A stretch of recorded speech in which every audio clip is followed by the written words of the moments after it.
un lieu où on programme des artistes et des expositions pour les produire. Et ce sont des artistes contemporains de leur époque et qui s'intéressent aux grands flux, mouvements, concepts, pensées artistiques et culturelles du monde d'aujourd'hui. Donc on a une fréquentation moyenne annuelle de 11 000 visiteurs, parfois plus, et on reçoit des scolaires, des familles, des groupes individuels. On accueille aussi beaucoup de publics handicapés, des amateurs, des profanes, des néophytes. En fait, effectivement, tout le monde peut venir dans un centre d'art contemporain.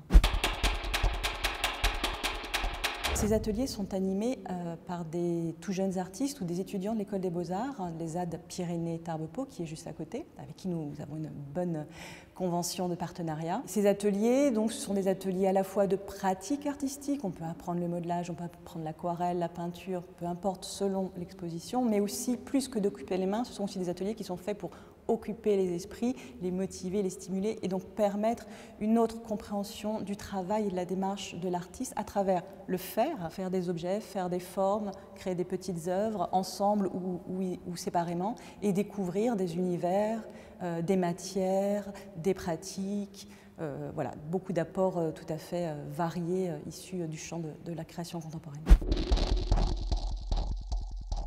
Alors c'est l'exposition de Bianca Bondi, qui est une jeune artiste qui vit en France depuis une petite dizaine d'années, mais qui vient d'Afrique du Sud.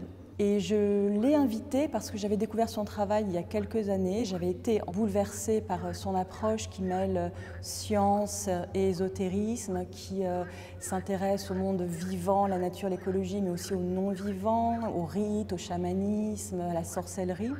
Et je lui ai proposé de venir exposer au Parvis. Et c'est sa première exposition personnelle dans une institution française. Et ce qui m'a beaucoup intéressée, c'est qu'elle a tout de suite pensé à un projet qu'elle a dit immersif, un projet global dans l'exposition avec une création entière de l'exposition. Donc tout ce que vous voyez autour a été conçu, pensé et créé pour le lieu et sur place. Alors déjà, le titre de l'exposition, c'est Still Waters, ça veut dire « au calme » et on est vraiment dans cette histoire-là. Chaque mare a une vertu, en fait, quasiment prophylactique et dédiée à un sentiment ou à une recherche. La mare bleue qu'on a à l'entrée, c'est la mare de l'amour.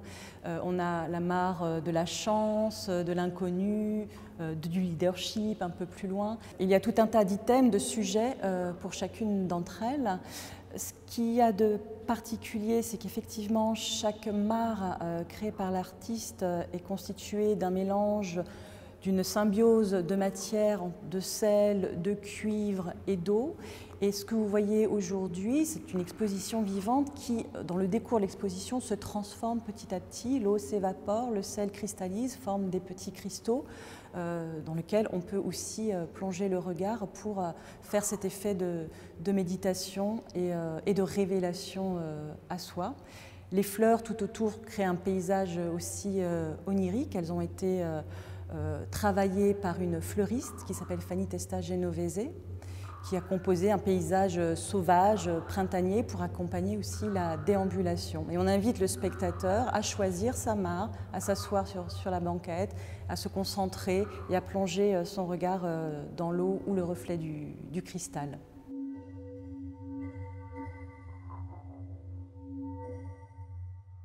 C'est ce qui l'a intéressé là, c'est tout ce phénomène de pratique pré-païenne, druidique, sorcellerie, imago qui surgit du profond de chacun d'entre nous et qui est une vraie liberté, un quasi soin en fait pour le spectateur quand il arrive ici, puisqu'il s'y sent en général très très bien.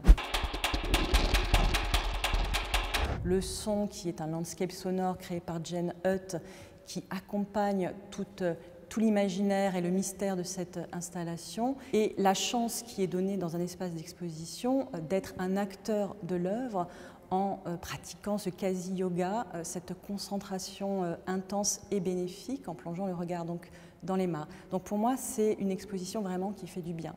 C'est une exposition qui prend soin. Et nous, on prend soin des œuvres, mais les œuvres prennent soin aussi de nous.